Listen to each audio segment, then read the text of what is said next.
Volt valamikor egy régi világ, akkor élt apám, dédapám, nagyapám. Tették a dolgukat, nem kérdeztek semmit, tudták az életet. Jó volt magyarnak lenni.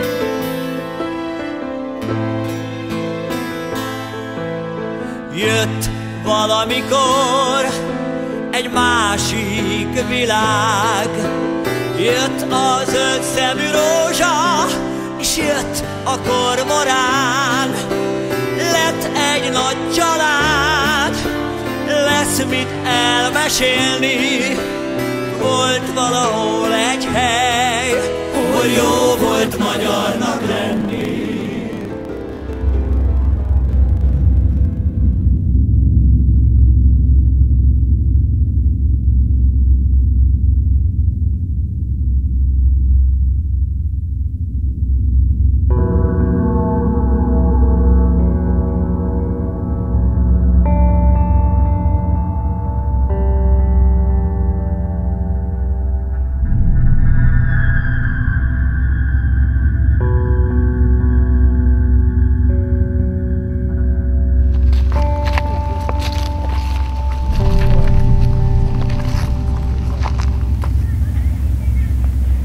Vannak napok és hetek, amelyek kitörölhetetlenek az emberek emlékezetéből és egy nemzet tudatából.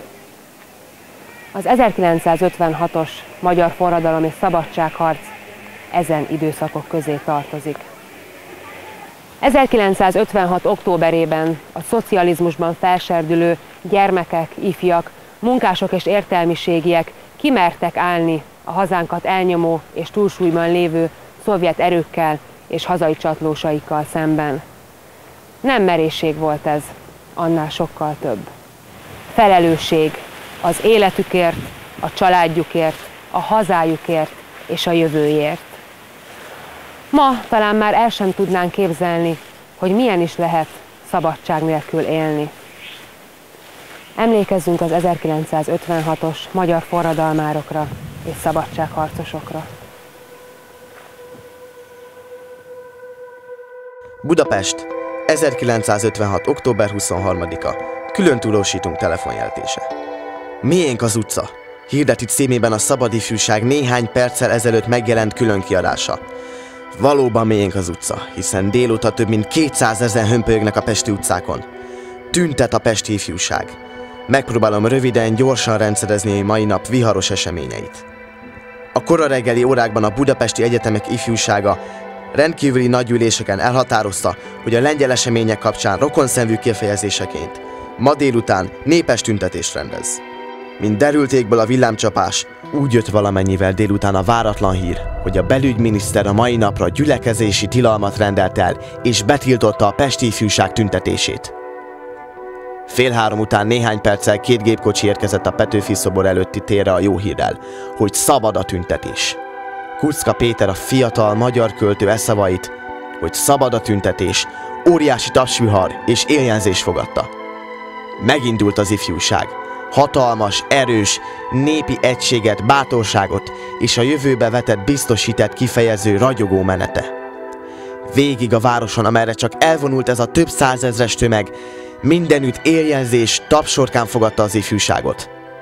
Eközben a sorokban, hatalmas hangorkánokban szólalt meg egyre több, közös akaratunkat kifejező jelszó. Éljen a magyar szabadság! Éljen a haza!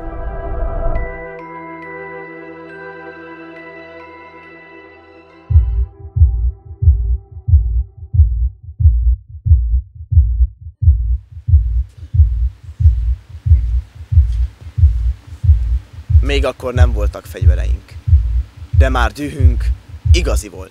Lengyelország példát mutat, kövessük a magyar utat! Munkás paraszt gyerekek, együtt megyünk veletek! Új vezetést akarunk, Nagy Imrében bizalmunk! Nem állunk meg félúton, sztálinizmus pusztuljon! Szovjet sereg, menjen haza, Sztálin szobrot vigye haza! Függetlenség, szabadság! Rákosit a Dunába, Nagy Imrét a kormányba! Vesszen az önkény, éljen a törvény! Aki magyar, velünk tart! Minden ország katonája menjen a saját hazájába! Sír a magyar róna! Ruszki csizma nyomja! Jelmondataink mellett követeléseinket 16 pontban fogalmaztuk meg. Vonják ki a szovjet csapatokat, ruszkik haza! Válasszanak új központi vezetőséget! Nagy Imre, alakítson kormányt! Vonják felelősségre Rákosit! Általános egyenlő titkosszavazásokat, több pártot, új nemzetgyűlés, sztrájkjogot! Vizsgálják felül a magyar-szovjet kapcsolatokat a be nem avatkozás jegyében! Szakemberek bevonásával szervezzék át a gazdasági életet!